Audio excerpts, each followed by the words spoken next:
Let's talk embroidery tensions and answer common embroidery tension questions I always get asked. So whether you're embroidering something just on a piece of fabric, or if you're actually doing like a quilting design edge to edge, or like this one from our Husqvarna Viking Design Positioning Masterclass. Yes, there's a link to that fabulous course in the description below, and yes, the designs are included.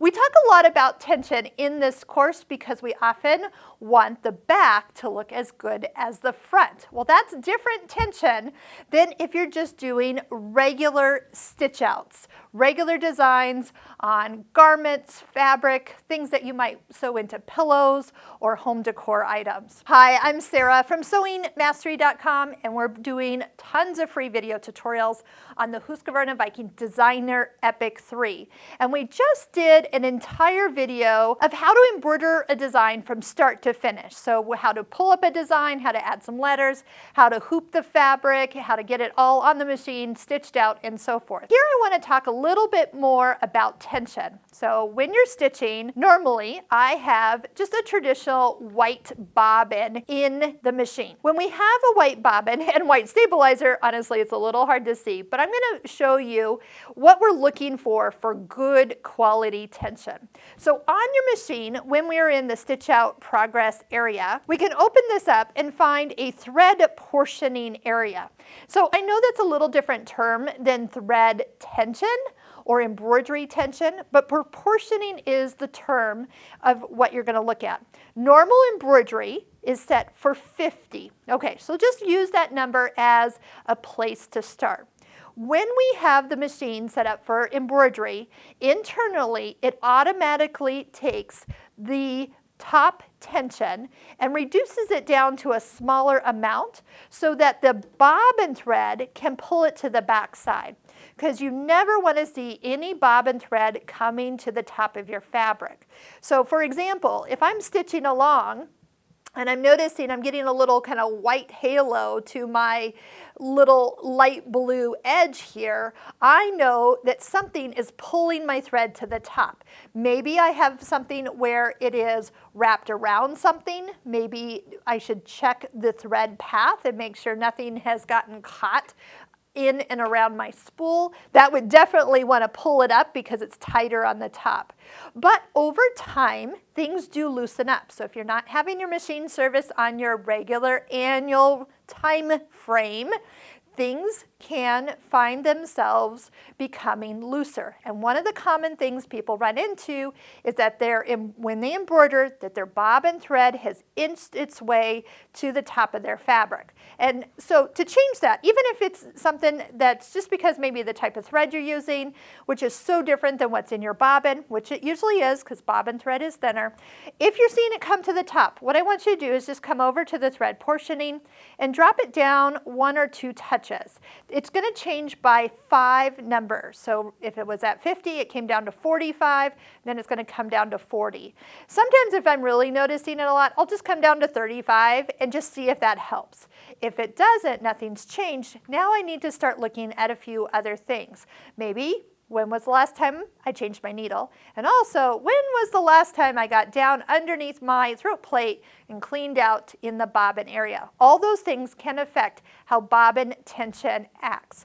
So when it is designed perfectly, everything's working. I'm going to flip this over and we're going to look at the back of these letters. Usually when you have areas that are satin stitch, you're going to be able to see the tension the best. So what we're seeing here is that the light blue of the letters are pulled to the back side, and you see kind of a blue halo around the white bobbin thread that's going up through the middle of the satin stitch. This is ideal tension. Now, if you're doing something and it has a lot of white in it, and maybe the design is all white, and you have white bobbin thread, if it looks a little kind of rough or scratchy or just not smooth like it should, what you're probably seeing is white bobbin thread coming to the top. So if it's not looking like super smooth, I want you to do the same thing on the screen and reduce that top tension. Now if you're coming down past like 35, 30, 25 and nothing is changing, we might have something else. A couple other things I might recommend that you do is turn the machine off and turn it back on. Let it all reset. Sometimes our tension discs, which are censored, need to have that machine off and then back on, and they will recalibrate. And that will also make a difference. And you might be able to just notice, oh, I'm back to normal. Number two, another thing you could try is, if you're not getting any results by changing the thread portioning, is you'll notice that this part right here is a separator. There's actually two tension discs in here. And by using, normally when we thread, you naturally end up either on the left or the right one all the time. So I have sometimes done in a pinch when I've taught embroidery classes, is I will have my student who's having problems rethread and make it obviously go on the other side of that separator and go in the other tension. So over time, things do build up in there. And if you haven't had your machine serviced or cleaned, or maybe just the last kind of 3 or 5 projects you've used has had fluffy thread, there's stuff that can get in there. And yes, you can get in here and clean it out yourself. Here's a little trick. You can push gently down on the top part right here, kind of where the gold is, and lift up on this bottom, and you're in. And you can get in here and even just take a little paper towel. And we use even like Windex for cleaning.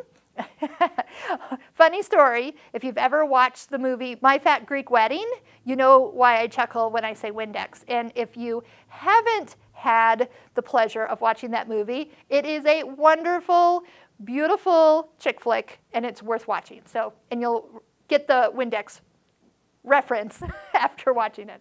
But anyway, a little Windex on paper towel, we'll clean those out as well. So that's a way. And then to put this back, there's just a little part at the top, and snap back in, and you're back in business. So those are a couple things that tension-wise can be affected.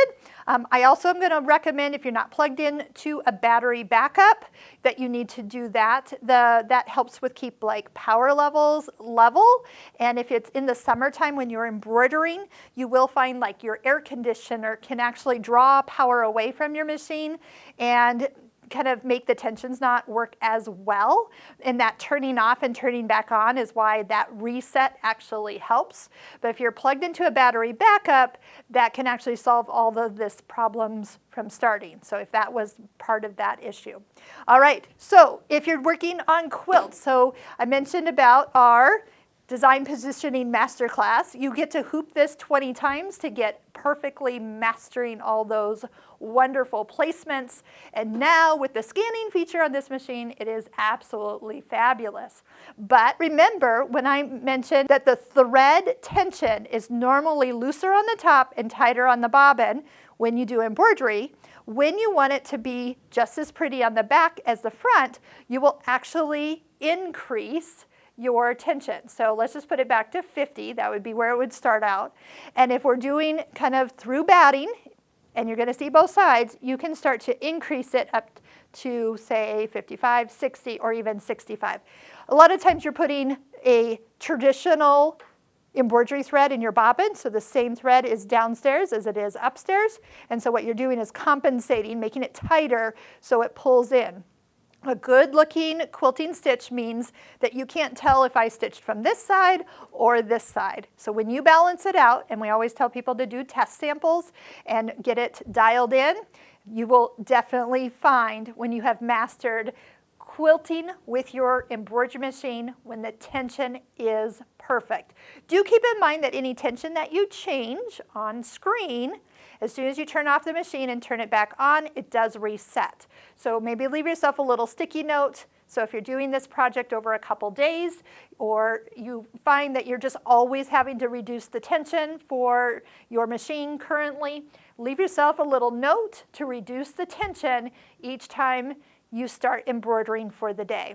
All right, if none of those things help you, it is time to visit your local Husqvarna Viking Service Center, and they will go through, clean everything. Part of the service is getting everything rebalanced, including tensions, so everything is back to normal, like when you bought the machine originally. I hope you'll check out all of our online courses. This one has turned into a very popular one, helping people master an amazing part of their machine.